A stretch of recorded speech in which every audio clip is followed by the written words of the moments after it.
धूप तेज थी, हवा गर्म और भारी। ग्रैंड कैनियन फैला हुआ था, धरती पर एक जख्म सा। माइकल और सारा जवान और प्यार में किनारे पर खड़े थे। उन्हें चाहिए था रोमांच, आम रास्तों से कुछ अलग। एक पुरानी धूल भरी दुकान से मिला एक फीका नक्शा एक अनजान रास्ते का वादा करता था। एक रास्ता जिसके बारे में कहा जाता था कि वो राज छुपाता है। उन्होंने एक दूसरे को देखा, आंखों में जोश। यही था, यही उनका रोमांच था। वे नीचे उतरने लगे, शुरुआत में उत्साहित। जैसे जैसे वे नीचे उतरते गए, हवा ठंडी होती गई। रास्ता, अगर उसे रास्ता कहें तो, खतरनाक था। ढीले पत्थर, छिपी हुई चट्टानें। सूरज कैनियन के किनारे से नीचे डूबने लगा। परछाइयां लंबी होती गईं, जानी पहचानी आकृतियों को डरावने रूप में बदलती हुईं। फिर भी वे आगे बढ़ते रहे। उनकी हंसी कैनियन की दीवारों से टकराकर गूंज रही थी। एक आवाज जो बढ़ती खामोशी में कुछ ज्यादा ही तेज लग रही थी। अब रोशनी तेजी से कम हो रही थी। उन्हें वापस लौट जाना चाहिए था, लेकिन नक्शा उन्हें आगे की ओर बुला रहा था।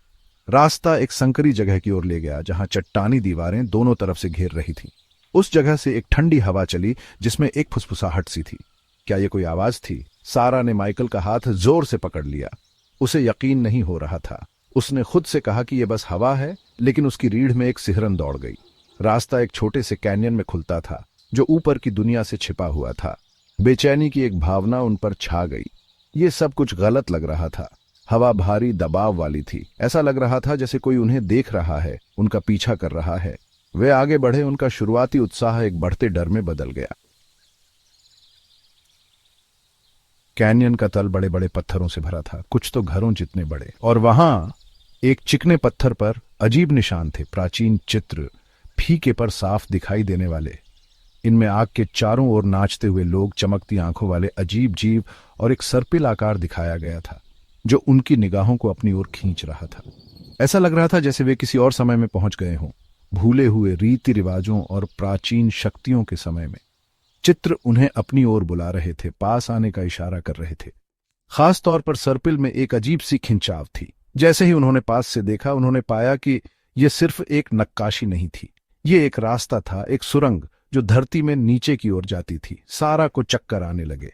उसे कमजोरी महसूस हुई, सिर हल्का हो गया। हमें यहां से चले जाना चाहिए, उसने कांपती आवाज में फुसफुसाया। लेकिन माइकल पहले ही सर्पिल की ओर बढ़ रहा था। भाग 4, अंदर का अंधेरा। सुरंग के अंदर की हवा ठंडी, नम थी। गीली मिट्टी और किसी और चीज की गंध, कुछ प्राचीन और बेचैन करने वाली। माइकल की टॉर्च की रोशनी अंधेरे को चीरती हुई सुरंग की दीवारों पर और भी चित्र दिखा रही थी। उसे एक अजीब सी खिंचाव महसूस हुआ और अंदर जाने की इच्छा। हालांकि सारा को घबराहट होने लगी। वह वापस जाना चाहती थी, सुरंग के घुटन भरे अंधेरे से बाहर निकलना चाहती थी। सुरंग एक बड़े गुफा में खुलती थी। बीच में एक अंगीठी थी, सदियों से ठंडी और बुझी हुई। अंगीठी के चारों ओर बिखरी हड्डियां थीं, इंसानी हड्डियां। सारा की सांस अटक गई। यह मौत की जगह थी, बलिदान की जगह। वह चीखना चाहती थी, भागना चाहती थी, लेकिन उसकी आवाज उसके गले में ही रह गई।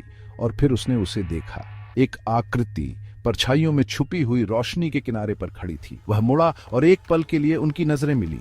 उसकी आंखें चमक रही थीं, एक अजीब सी रोशनी से जल रही थी। भाग 5, चीखती खामोशी। सारा डर के मारे पीछे हट गई। उसका दिल तेजी से धड़क रहा था। माइकल, वह चिल्लाई। उसकी आवाज गुफा में गूंज उठी, लेकिन माइकल गायब था, कहीं नहीं था। वो आकृति भी गायब थी।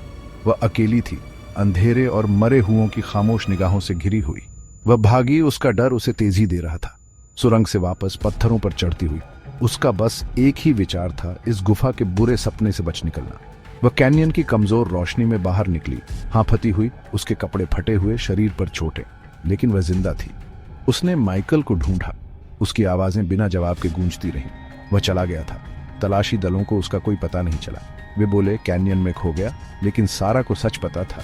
कैनियन ने अपने राज छुपाए रखे, हवा में फुसफुसाए, प्राचीन पत्थरों पर लिखे, और कभी कभी आधी रात को उसे लगता था कि वह उसकी आवाज सुन सकती है, जो उसे गहराई से बुला रही है।